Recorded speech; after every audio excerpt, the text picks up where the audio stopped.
com o que fiz ali, e depois tirei vocês de lá. Quando tirei os seus pais do Egito, vocês chegaram até o mar. Os egípcios perseguiram os pais de vocês com carros de guerra e cavaleiros até o Mar Vermelho.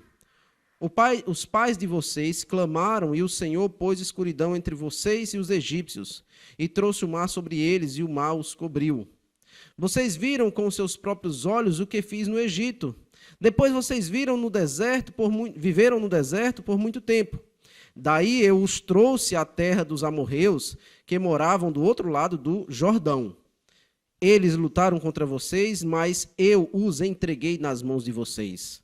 Vocês tomaram posse da terra deles, e eu os destruí diante de vocês. Então o rei de Moabe, Balaque, filho de Zippor, se levantou e lutou contra Israel. Mandou chamar Balaão, filho de Beor, para que os amaldiçoasse.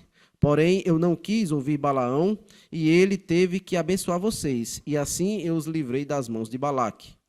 Vocês atravessaram o Jordão e chegaram a Jericó. Os moradores de Jericó lutaram contra vocês, e o mesmo fizeram também os amorreus, os ferezeus, os cananeus, os heteus, os gigazeus, os heveus, os jebuseus. Porém, eu os entreguei nas mãos de vocês. Enviei vespões adiante de vocês, que os expulsaram de diante de vocês, bem como os 2 reis dos amorreus. E não foram as espadas nem os arcos de vocês que fizeram isso.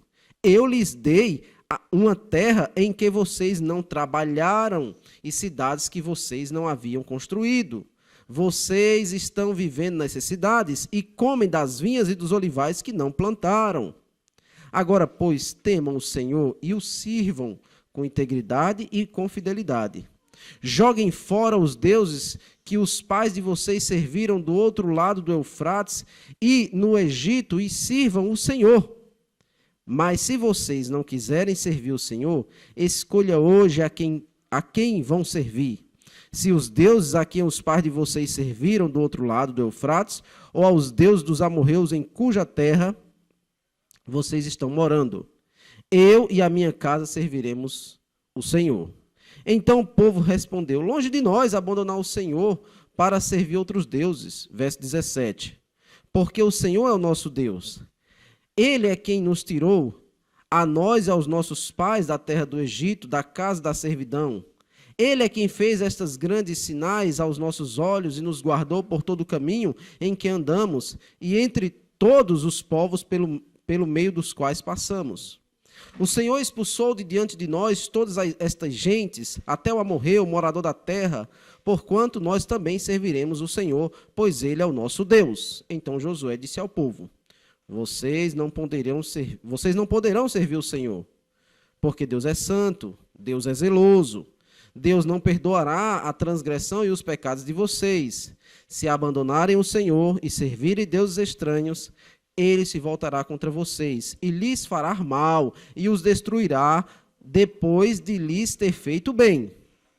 Então o povo disse a Josué: Não, o que queremos é servir o Senhor. Verso 22.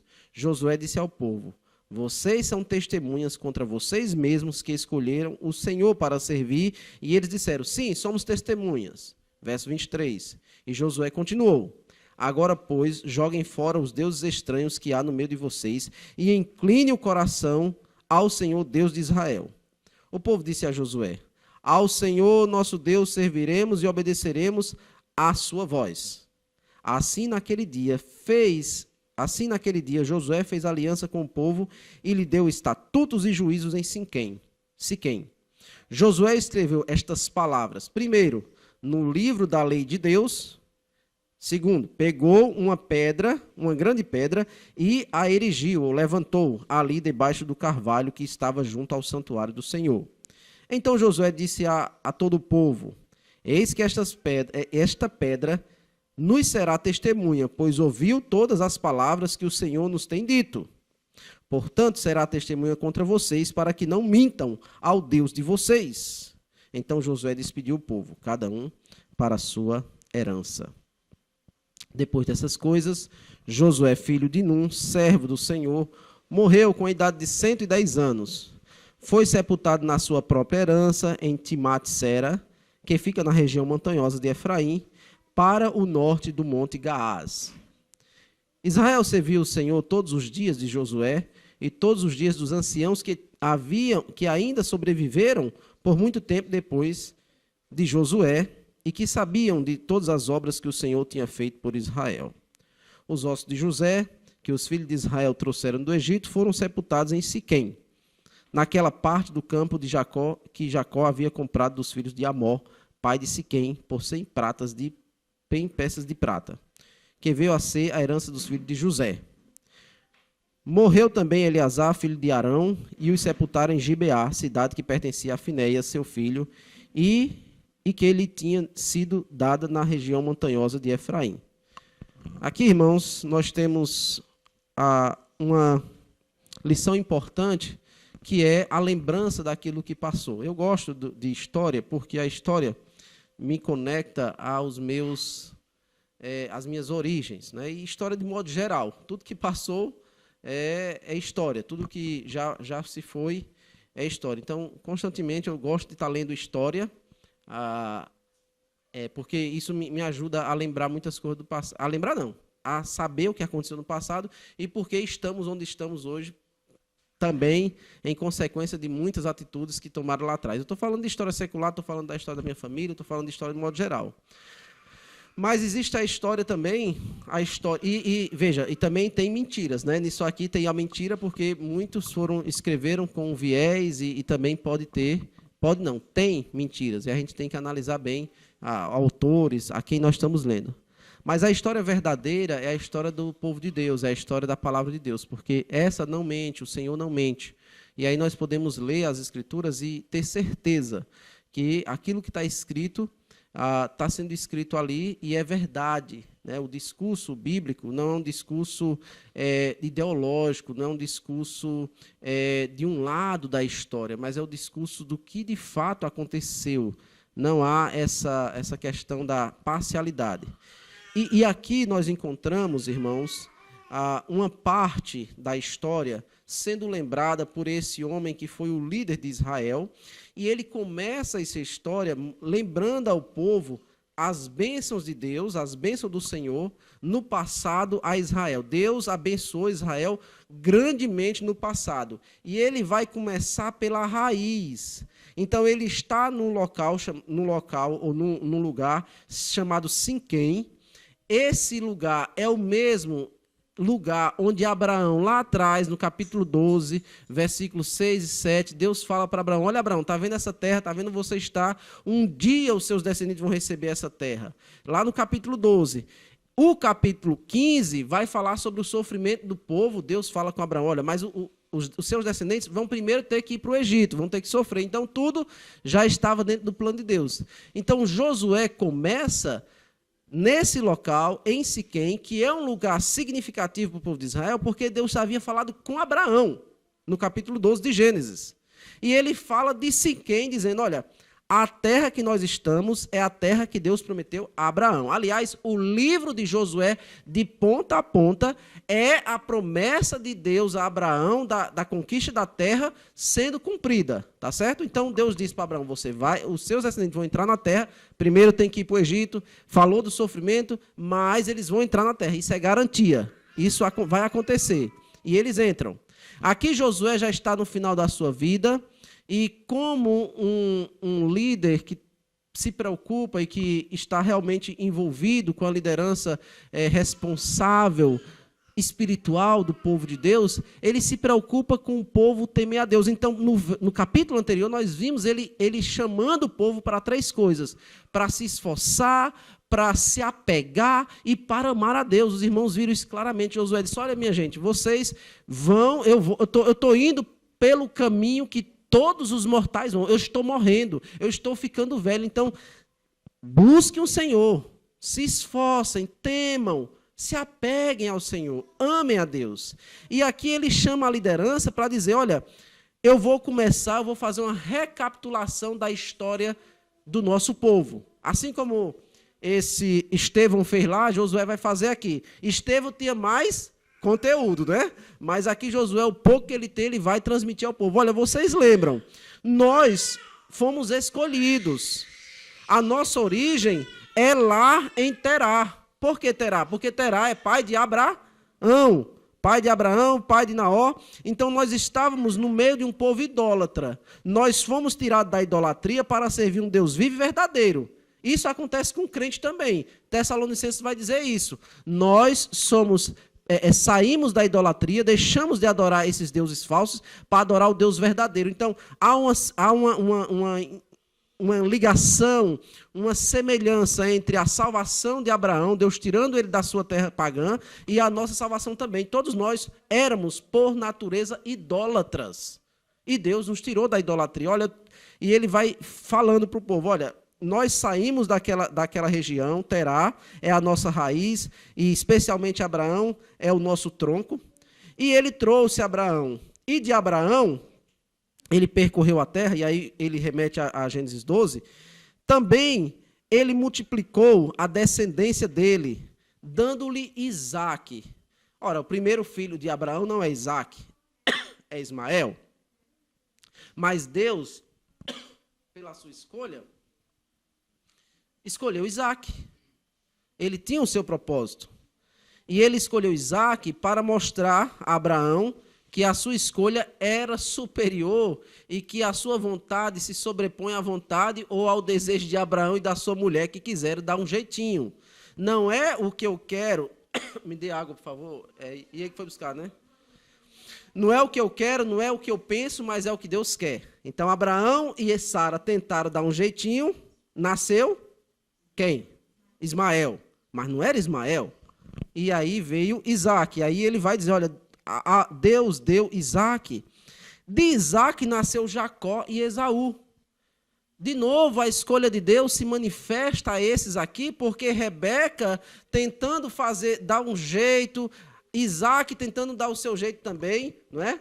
Eles não estavam, de modo nenhum, atrapalhando os planos de Deus. Não estavam atrapalhando os planos de Deus. Isaque, por um lado, queria dar a bênção a Esaú. Rebeca queria dar a bênção a Jacó. E para isso houve mentira, houve trama, houve maldade, mas o plano de Deus, ele corre ou percorre o seu curso, mesmo que haja interferência, ou mesmo que pense que há uma interferência mesmo dos humanos, os pecados. Aí ele diz, olha, Esaú, Deus não deixou desamparado. Ele deu o Monte Seir. E Jacó, eles desceram para o Egito. Então, enquanto Esaú aparentemente parecia estar ganhando, né, e estava sendo o principal, porque ele tinha uma terra, ele tinha um monte, ele tinha uma região, os israelitas, bem pouquinhos, né, 70 e poucas pessoas, foram ao Egito. E lá, no meio da perseguição, meus irmãos, é como se Josué estivesse dizendo, no meio da perseguição, os israelitas, ao invés de diminuírem, fizeram foi aumentar. Tanto é que eles desceram ao Egito por conta de quem? Quem foi o personagem que atraiu os israelitas, Jacó e sua família para o Egito? Quem foi o personagem hebreu? Quem foi o personagem? José.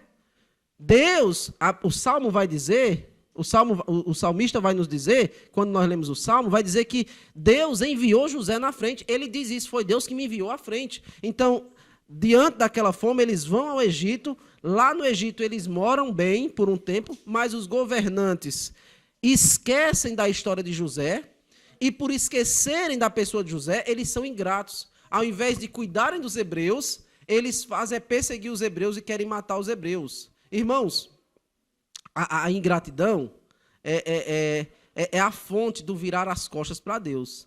A ingratidão é a fonte do nosso pecado. Porque no Jardim do Éden tudo eles tinham, e o que é que eles queriam? Aquilo que Deus disse que não podia. Então eles foram ingratos a Deus. Então a ingratidão, a maldade do coração. E uma outra lição, eles se multiplicaram. Não é porque há perseguição que Deus fica impedido de abençoar o seu povo. Os israelitas os hebreus estavam sendo perseguidos no Egito, porque o faraó disse, mata todas essas crianças, todos os meninos. Eles deixaram de ser abençoados por Deus? De jeito nenhum. Aí Josué vai dizer, olha, ele enviou Moisés Porque no meio de todas as crianças que estavam sendo mortas, uma foi preservada, Moisés. Moisés, juntamente com seu irmão, ele vai avançando na história. Então, não é porque há perseguição que Deus fica impedido de abençoar o seu povo. Não é porque é uma crise que nós vamos deixar de ser abençoados pelo Senhor. Pelo contrário, Ele pode usar a crise para poder nos abençoar. Eu estava comentando uma coisa simples, no comércio, né? O comércio esses dias estava todo fechado. Pois acredite, foi o tempo que eu mais vendi Bíblia, né? Foi nesse período da pandemia. Eu acho que não teve nenhuma vez que eu vendesse mais Bíblias do que esse período da pandemia. Comentei com o pastor Bruce algumas vezes, para você ver que não é porque está fechado que Deus vai deixar de nos abençoar. Obviamente, muitas pessoas se prejudicaram, mas Deus não está impedido de fazer o que Ele quer fazer na nossa vida só porque há uma perseguição ao redor. Não foi assim no caso de José, que foi levado como escravo, Deus o exaltou. Não foi assim no caso dos israelitas que estavam sendo exterminados, os seus filhos, e não é assim também no caso de Moisés e Arão, que são dois, né, contra todo o sistema egípcio que estava indo contra, castigando, maltratando o povo de Deus. Aí Deus diz, olha, eu enviei Moisés, aliás, Josué continua, eu enviei Moisés, através ele e Arão castigaram o Egito através do Senhor, né? Aliás, o Senhor castigou e Moisés e Arão eram esses portas-vozes do Senhor. Então eu tirei vocês de lá. Então Deus primeiramente, Deus escolhe Israel, o verso 1 ao verso 4. Deus também liberta Israel. E aqui está falando especialmente da história do Egito. Eu tirei os seus pais do Egito. Vocês chegaram até o mar. Ele retoma aquela história, olha, o faraó correu atrás de vocês, o mar se abriu, vocês passaram, os egípcios perseguiram vocês, os pais de vocês clamaram, e eu atendi. Versículo 7. Então vocês ficaram e viram os egípcios morrerem. Então eu o escolhi, eu os libertei, e eu também os conduzi até a terra de Canaã. A partir do versículo 18, ele vai dizer, eu os trouxe à terra dos amorreus. Irmãos, a imagem que nós temos de Deus, que nós devemos ter do Senhor, cuidando do seu povo, e que cuida de nós também, é de um pai que segura na mão do seu filho. Lembra que essa expressão, eu, o Senhor teu Deus, te tomo pela tua mão direita. Então Deus está conduzindo o seu povo em toda a sua história e na nossa vida. Isaías usa muito essa expressão, eu o tomo pela mão. E Deus então conduziu o povo até a entrada de Canaã. Como se não bastasse, havia os obstáculos. E o livro de Josué mostra que qualquer obstáculo diante de Deus é nada. É nada. Meu Deus! Os israelitas que tinham visto o mar se abrir quando criança, pequenininhos, agora estão de novo diante daquela mesma situação. Águas, e água do rio correndo. E Deus disse, manda os sacerdotes na frente. Pisaram na água, a água se abriu. Mas chegaram do outro lado, eita, e agora tem que fazer a circuncisão. Mas tem tantos inimigos. Fizeram a circuncisão. Depois da circuncisão, mas agora tem uma cidade para conquistar, a cidade de Jericó. Deus, então, conquista Jericó. Com exceção de Ai, no primeiro momento, o povo não conquistou Ai, que era uma cidade pequena por conta do pecado de Acã, mas eles conquistam Ai. Depois eles são conquistados, vamos dizer assim, eles recebem aquela enganação dos gibeonitas, mas mesmo assim Deus usa o mal, Deus transforma o mal em bem, e por causa dos gibeonitas, Deus dá vitória a Josué sobre 5 reis uma vez só. Né? Então, Josué errou, os líderes erraram, mas quando os gibeonitas chamam Josué para lutar com eles, eles vencem 5 reis de uma vez só. Então, a expansão da terra é grandiosa. Isso para mostrar. Vocês erraram. Vocês foram infiéis. Mas Deus é fiel. Deus não disse que ia dar a terra? Apesar do pecado do povo, Deus está sendo fiel. Eu não sei se os irmãos já ouviram, já devem ter ouvido. Alguém diz assim, Deus é fiel, né? A gente não vê o pessoal falando, Deus é fiel. Agora, será se quando a gente fala Deus é fiel, ou quando a gente escuta Deus é fiel, a pessoa que fala isso, ou se a gente fala isso, está pensando, Deus é fiel e eu sou infiel? ou simplesmente está dizendo, Deus é fiel e confia que Deus vai fazer, como se Deus vai fazer independente da minha fidelidade, né? Como se dissesse assim, olha, eu estou pecando, tá, mas Deus é fiel, né? Deus é fiel também para punir, nós vamos ver daqui a pouco. Deus também é fiel para punir. Para não pensar que, apesar do meu pecado, Deus ele dá uma segunda oportunidade para quem Ele quer. A misericórdia dele, pastor, é para quem Ele quer, diz Romanos. Eu vou ter misericórdia de quem eu quiser ter misericórdia. Ele pode dar uma segunda oportunidade, como pode não dar uma segunda oportunidade, porque Ele é zeloso.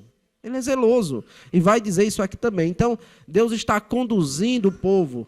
Ele diz, olha, vocês passaram por situações diversas, vocês lembram do caso do rei dos Moabitas, que tentou ludibriar, enganar o povo, fazendo com que o povo pecasse contra Deus, aquele caso de Balaão, que usou de artifício para poder enganar o povo de Israel, e ele queria amaldiçoar o povo, mas agora ele está sendo ele teve que abençoar o povo.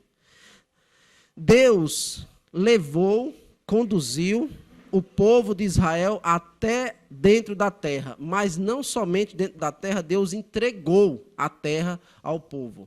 Deus escolhe o povo, Deus liberta o povo, Josué vai lembrar, Deus conduz o povo para Canaã e Deus entrega literalmente a terra para o povo, versículo 11 diante. E aí nós estamos correndo para dizer o que é que Deus fez. E até chegar ao ponto principal aqui que eu quero destacar e que os irmãos devem entender que é o ponto central desse relato. Vocês atravessaram o Jordão e chegaram a Jericó. E aí ele vai falar do medo.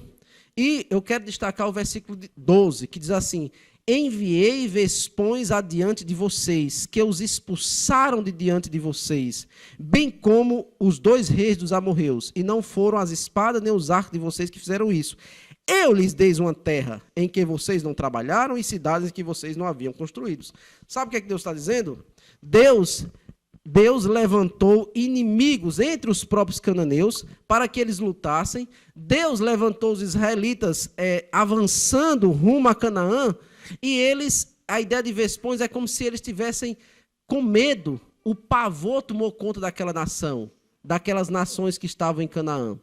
Lembra que Raabe, no capítulo 2, vai dizer, os moradores dessa terra estão desmaiando, estão com medo. Deus infundiu um medo no coração dos cananeus para que eles pudessem lutar, sim, lutaram contra os israelitas, mas lutaram com medo, lutaram sem a sua força total. Eles lutaram, mas eles perderam. E não foi a força do exército de Israel, não foi a estratégia dos israelitas. A Bíblia vai dizer claramente, não só essa vez, mas desde o início do livro de Josué, a expressão que se repete no livro é Deus luta por Israel. É a força de Deus. Sim, eles lutaram fisicamente, mas no final das contas é Deus que dá a estratégia. Deus disse a Josué quando foi destruir a cidade, foi destruir lá aqueles reis, olha, façam assim, tem essa estratégia. Então, Deus está lutando por Israel. Deus é o grande general. Josué é um general, mas Deus é maior do que ele. Então, Deus se sobressai à pessoa de Josué. É sobre Deus que o livro relata, é sobre Deus e as suas maravilhas feitas ao seu povo. E ele diz, olha, eu estou entregando essa terra a vocês, é um privilégio para vocês não fizeram nada, é uma herança, não é uma obrigação. A palavra que se repete no livro de Josué também é herança. Herança, o que é que eu faço para herdar alguma coisa? Faço o quê? Nada. Já foi dito aqui, já falamos aqui, se eu quiser deixar meu patrimônio para outros, além dos filhos, também pode, porque eu posso adotar. Então, eu não faço nada, eu dou. Né? Aliás, eu recebo, só recebo na herança. Aí ele diz, olha, está vendo esses motivos todos? Deus escolhe, Deus conduz, Deus liberta, Deus lhe dá a terra. Agora, já que tudo isso aconteceu, agora, pois, temam o Senhor. Temam ao Senhor. E o sirvam com integridade e fidelidade. Temer a Deus traz consigo também o servir a Deus. Nós recebemos as dádivas do Senhor e, como resultado disso, nós reagimos servindo a Deus. Lembro-me daquela passagem que a sogra do apóstolo Pedro estava doente e Jesus a curou. E o que diz é que assim que ela foi curada, que recebeu aquele presente de Deus, o que foi que aconteceu logo depois? Ela passou a servi-los. Ela passou a servi-los, né? Ela foi curada e ela começou a servi-los. Agora, depois, diante de tudo isso, já que vocês receberam tantas bênçãos, reajam. Reajam temendo a Deus.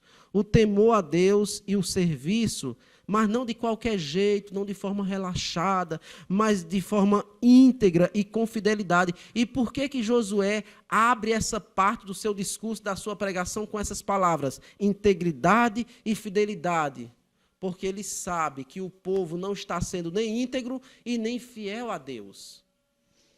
O povo, aliás, de modo geral, muitas vezes o cristão também age assim. Recebe Deus as bênçãos, mas não age de acordo com as bênçãos que recebeu.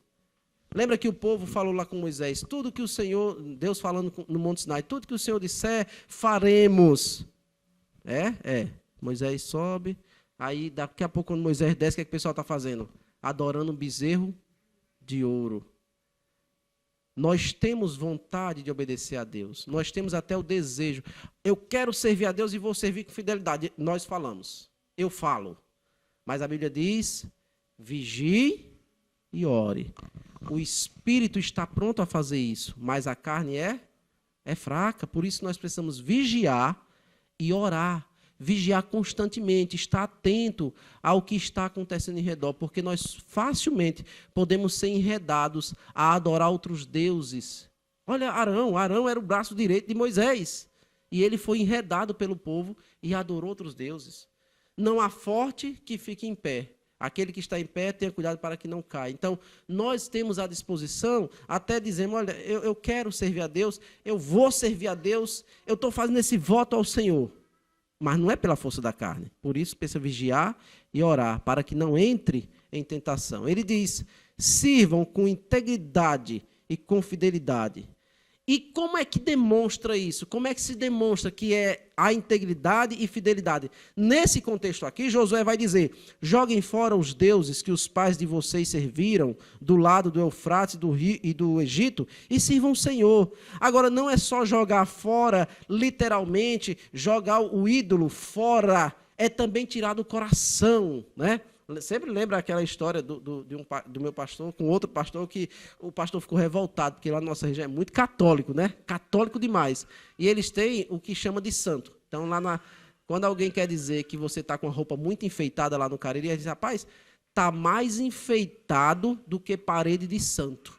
Porque lá no Cariri, a Ismaeliana conhece, o pastor Bruce também conhece o Canidé.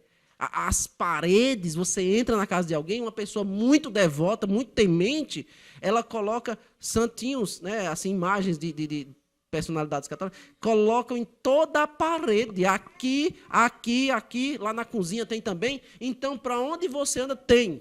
Então você está mais enfeitado do que parede de santo, né?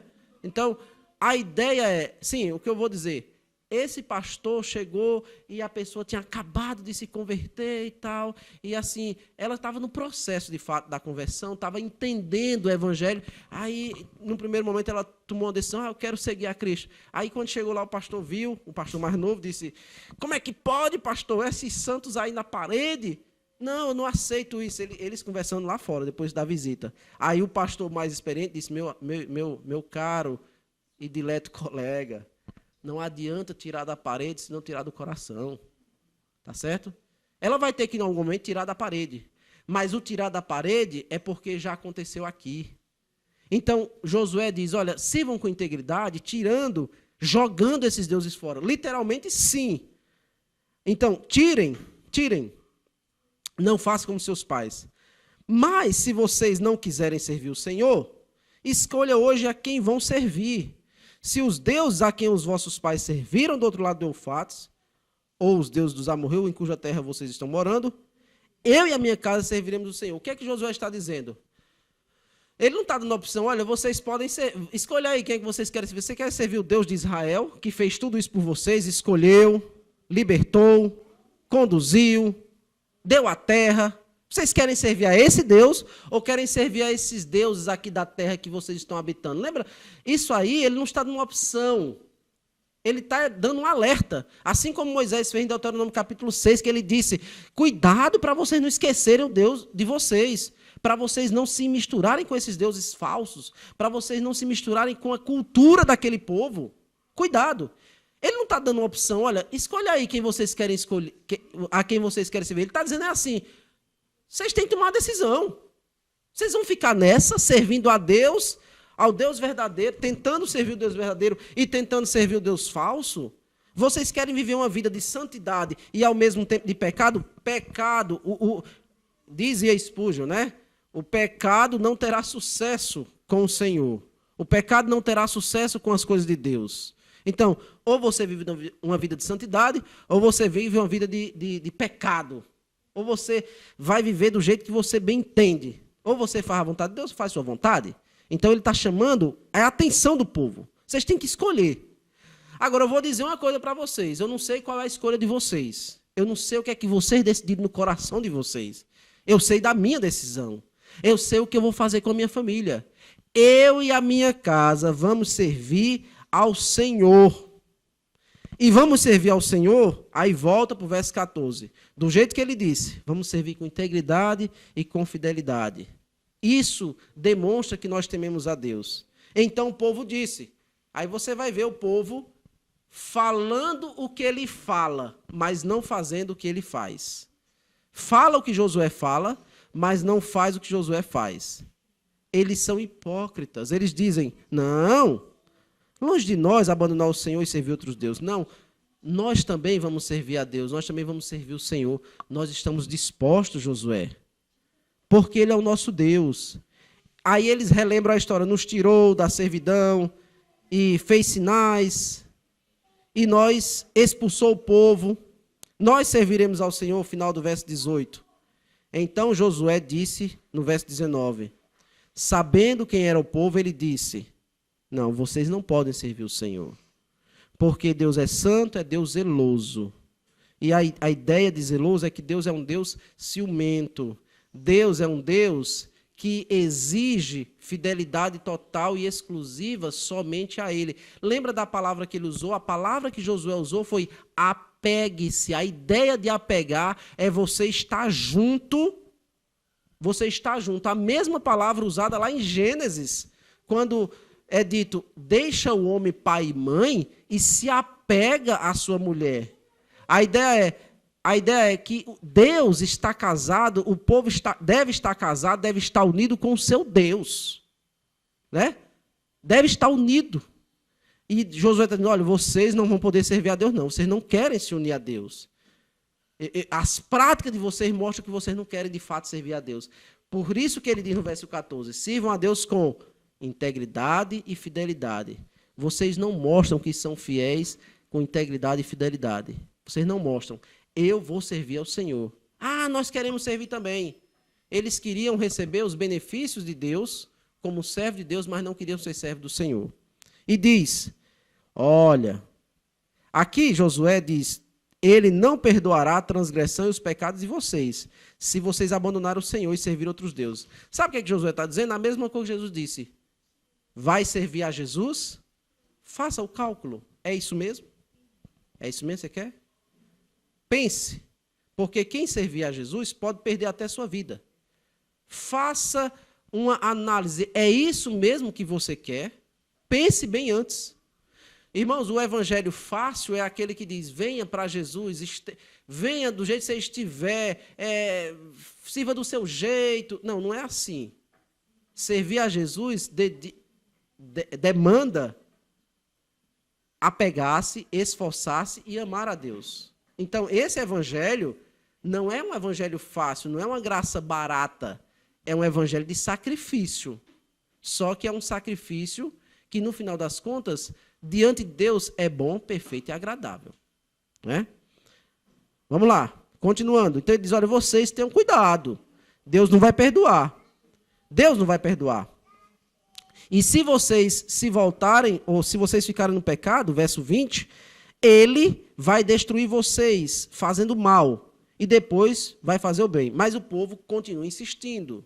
Não, nós queremos é servir ao Senhor. Pronto. Eu já falei, já alertei. É isso mesmo? É. Verso 22. Então vocês são testemunhas contra vocês mesmos. Vocês disseram, vocês vão ser testemunhas. Ele disse, tá bom, nós somos testemunhas. Pela boca se confessa a respeito de Deus. Pela boca se nega a Deus. Eles estão dizendo que querem Deus, mas eles mostram, e vão mostrar no futuro, que eles não estavam nem aí para Deus. Diz, e Josué continuou, joguem fora os deuses e incline o coração ao Senhor. Verso 23. Se lancem fora e incline o coração. Aí o povo novamente diz. O povo diz a Josué, verso 24. Serviremos e obedeceremos a sua voz, a voz de Deus. Assim naquele dia, aí a partir daqui, verso 25. Naquele dia Josué fez aliança com o povo e lhe deu estatutos e juízos em Siquém. Aí Josué escreve no verso 26, escreveu estas palavras, ou seja, as palavras do povo de que iriam obedecer a Deus, de que estavam cientes, de que mesmo que se eles desobedecessem, Deus iria trazer juízo sobre eles. Josué chama esse povo à devoção, a partir do verso 19, se voltem para Deus, né? Vocês têm que se devotar a Deus porque Ele é zeloso. Aí ele diz assim, olha, verso 25, Josué escreveu essas palavras no livro da lei de Deus, pegou uma grande pedra e erigiu ali debaixo do carvalho que estava junto ao santuário do Senhor. A ideia é que Josué tinha 2 testemunhos, aliás 3, a palavra do povo, o escrito e as pedras, para lembrar o povo desse voto, dessa aliança que o povo está fazendo com Deus. Nós vamos servir ao Senhor. E Josué tinha dito, se vocês abandonarem a Deus, Ele vai ir contra vocês, destruindo vocês. Lembra, semana passada, quando nós lemos o capítulo 23, Josué disse no verso 15 do 23, assim, assim como se cumpriram, versículo 15 do 23, eu estou lendo, assim como se cumpriram todas essas boas coisas que o Senhor, seu Deus, lhes prometeu, assim o Senhor também cumprirá contra vocês todas as ameaças, até que os destrua de sobre a boa terra que o Senhor, seu Deus, lhe deu. Então, Josué está alertando e ele está dizendo aqui, olha, eu vou registrar, vocês estão dizendo que vão servir, ok. Então Josué disse ao povo, eis que essas pedras serão testemunha, pois ouviu todas as palavras que o Senhor nos tem dito. Claro que a pedra não ouviu, né? Vocês estão vendo aí a ideia, essa pedra aqui é como se ela tivesse ouvido, ela faz parte dessa aliança aqui. Não mintam contra Deus, final do verso 27. Então Josué despediu todo o povo, cada um para a sua herança. E aí diz a história, no verso 29, que aconteceu. Depois dessas coisas, Josué, filho de Nun, servo do Senhor, morreu com 110 anos. Morreu Josué, foi sepultado na sua própria herança, no verso 30. Israel serviu o Senhor todos os dias de Josué e todos os dias dos anciãos que sobreviveram por muito tempo depois de Josué e que sabiam, preste atenção, sabiam de todas as obras que o Senhor tinha feito por Israel. Mas nós não somente sabiam, também estavam ensinando ao povo, que não é somente saber, mas também ensinar. E aí, encerra, eles sabem, eles não somente, eles entendiam e passavam, porque eu vou mostrar agora em Juízo o que aconteceu com esse povo depois. Aí diz, os ossos dos filhos de Israel trouxeram os ossos de José, que foram os ossos dos filhos de Israel, os ossos de José, que os filhos de Israel trouxeram do Egito, foram sepultados também ali, naquela parte do campo de Jacó, que Jacó havia comprado dos filhos de Amor, filho de Siquém, pai de Siquém. E aqui, irmão, nós temos 3 pessoas, só para resumir, 3 pessoas, 2 enterradas na mesma região de Efraim. Josué é enterrado na mesma região de Efraim, porque ele é descendente de Efraim. E no caso de José também é enterrado na região de Efraim, porque ele é pai de Efraim, né? E Eleazar é enterrado aí na região ou nas terras de seu filho Finéias. Mas, irmãos, venha para Juízes, capítulo 2, e olha o que acontece com essa geração que esquece, ou uma geração depois disso aqui, já dos filhos dessas pessoas aqui, o que é que vai acontecer com eles? Diz assim: depois que Josué despediu o povo, os filhos de Israel se foram, cada um à sua herança, para possuírem a terra. Porque o livro de Juízes faz uma recapitulação do livro de Josué. O povo serviu o Senhor todos os dias de Josué e todos os dias do ancião, que ainda sobreviveram por muito tempo, depois de Josué, e que viram todas as grandes obras que o Senhor tinha feito por Israel. Josué, filho de Num, servo do Senhor, morreu com idade de 110 anos. Foi sepultado em sua própria herança, na região montanhosa de Efraim, no Monte Gaás. Toda aquela geração, falando da geração de Josué, também morreu e foi reunida aos seus pais. E depois dela se levantou uma nova geração que não conhecia o Senhor, nem as obras que ele havia feito por Israel. Então, os filhos de Israel fizeram o que era mal aos olhos do Senhor, servindo os Balaim.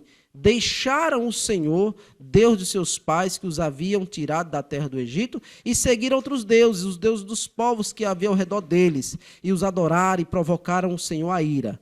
Porque deixaram o Senhor e serviram a Baal e a Astarote, a ira do Senhor se acendeu contra Israel, e ele os entregou nas mãos de ladrões que os despojavam do que possuíam. Ele os entregou nas mãos dos seus inimigos ao redor, e não puderam mais resistir a eles. Por onde quer que fossem, a mão do Senhor estava contra eles, para o seu mal, como o Senhor lhes tinha dito, como lhes havia jurado. E estavam em grande aperto. Aí começa, do verso 16, a Deus levantar os juízes, os libertadores. Mas, irmão, eu quero destacar o versículo 10, que diz: e depois daquela geração de Josué, se levantou uma nova geração que não conhecia o Senhor, nem as obras que ele havia feito por Israel. E sabe por que eles não conheciam o Senhor? Porque os seus pais não ensinaram. Está aqui uma lição importante. Nós temos ouvido do nosso pastor sempre. Não é que nós vamos ensinar nossos filhos apenas o que é o certo para que eles se deem bem na vida, ou queremos que eles obedeçam, mas também para que eles entendam que eles estão aprendendo agora, viu, Davi? Você vai ter filhos no futuro, se Deus assim permitir, para que você transmita aos seus filhos. Para que você seja um patriarca da sua geração. Os pais vão morrer, os pais vão ficar para trás. Naturalmente, eles vão sair de cena primeiro. Naturalmente vai ser assim. Mas diz que eles não conheciam, uma geração que não conhecia o Senhor. E por quê?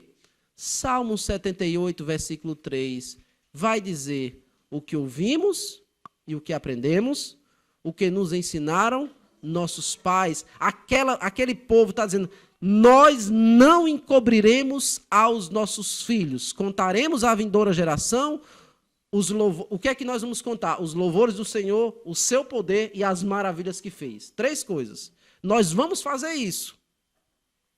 O que foi que deixaram de fazer a geração de Josué? Deixaram de contar aos seus filhos o que o Senhor fez. E aí nós vamos entrar no livro de Juízes. Cada um fazia o que bem entendia. Ou seja, é uma geração, irmãos, de crianças, de pessoas adultas, óbvio, mas que foram criados assim: faça o que você quer, meu filho. Os pais não disciplinaram, os pais não orientaram. Obviamente não são todos, sempre tem um remanescente fiel, mas a sua maioria fez o que bem entende. Não, é o desejo dele, é a criança, deixa ela fazer para não ficar traumatizada. Olha como é que vem a geração de juízes. Vamos chegar lá. O livro de Juízes.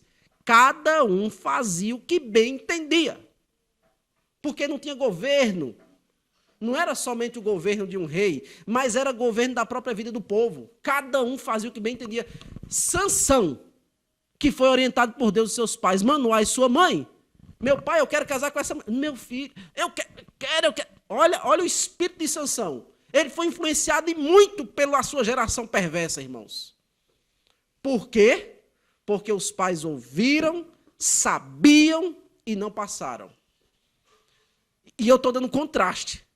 Se Manoá pediu orientação de Deus, olha, Senhor, me ajuda.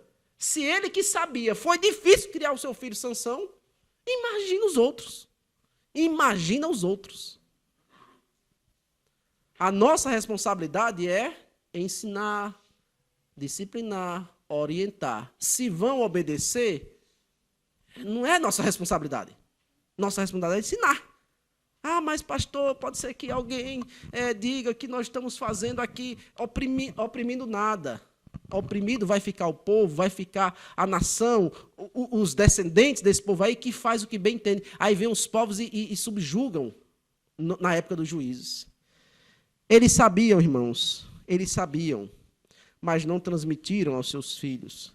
Se levantou essa geração que não conhecia o Senhor, nem as obras que havia feito por Israel. Então, os pais que morreram fizeram grande mal em não orientar aquela geração, os seus filhos. Eles desvaneceram. Na hora, eles disseram, não, nós também vamos servir ao Senhor, longe de nós abandonar a Deus. Eles estavam prontos. A carne é fraca, eles não vigiaram, eles não oraram, eles não se submeteram ao Senhor, eles não tiveram a mesma força de Josué, eu vou servir a Deus e fazer. Eles simplesmente decidiram, mas não colocaram em prática. É vazio. É vazio. É vazio. Né? A gente está vendo o livro de Eclesiastes e o nosso autor, ele falou muitas coisas maravilhosas, mas também não colocou em prática muitas coisas. Então, a vida dele era vazia. Por isso que ele chega no final do livro de Eclesiastes e diz, olha, no final das contas, a vida é temer a Deus. Teme a Deus. Teme a Deus. E teme logo. É agora. É na infância. Porque senão a gente vai chegar na velhice e vai ficar pensando, não, eu poderia ter temido a Deus. Não, é agora, na mocidade. Irmãos, eu espero honestamente em Deus que eu não seja como o povo de Israel que disse que queria temer a Deus. Eu nem vou dizer, olha, em minha casa me serviremos ao Senhor fazendo uma cerimônia, né? Sabia que tem essas cerimônias, né? Que não é pecado em si. Não é pecado em si. Mas ao invés de fazer uma cerimônia aqui, vamos, aqui, quem são as famílias que querem servir a Deus? Não é pecado em si. Fique bem claro isso. Mas muito mais, todos os dias em casa, lutando, orando, lendo a Bíblia, disciplinando. E aí a gente vai avançando para que a nossa próxima geração, porque nossos netos, bisnetos, não sejam encontrados como essa geração de juízes. Cada um fazendo o que bem entende. É loucura, é loucura. É muita loucura deixar cada um fazer o que bem entende. Tem que ser o temor a Deus, tem que ser a busca ao Senhor, o apego a Deus e o amor ao Senhor. Pai amado, querido Deus, muito obrigado, Senhor, pelo fim deste livro. Sim, podemos ver a maravilha, podemos ver a sinceridade, a integridade, a fidelidade no coração de Josué, dos anciãos, dos líderes, que serviram, sim, ao Senhor, e nós precisamos servir ao Senhor, mas não somente servir individualmente, mas também contar aos nossos filhos. Não é para eu saber de coisas maravilhosas do Senhor e não falar isso para minhas filhas, e não falar isso para as crianças. Elas também precisam saber, elas também precisam ser instruídas para que elas tomem gosto e tenham desejo de servir ao mesmo Deus que estou servindo. Te oramos, Senhor Deus, para que a tua igreja, para que o povo do Brasil e do mundo, Senhor Deus, possa contar aos seus filhos, possam fazer a vontade do Senhor, cuidando dessas crianças, orientando-as na palavra do Senhor, para que a próxima geração seja melhor do que a geração presente. Te oramos e pedimos a tua graça sobre essa grande responsabilidade. Em nome de Jesus Cristo. Amém.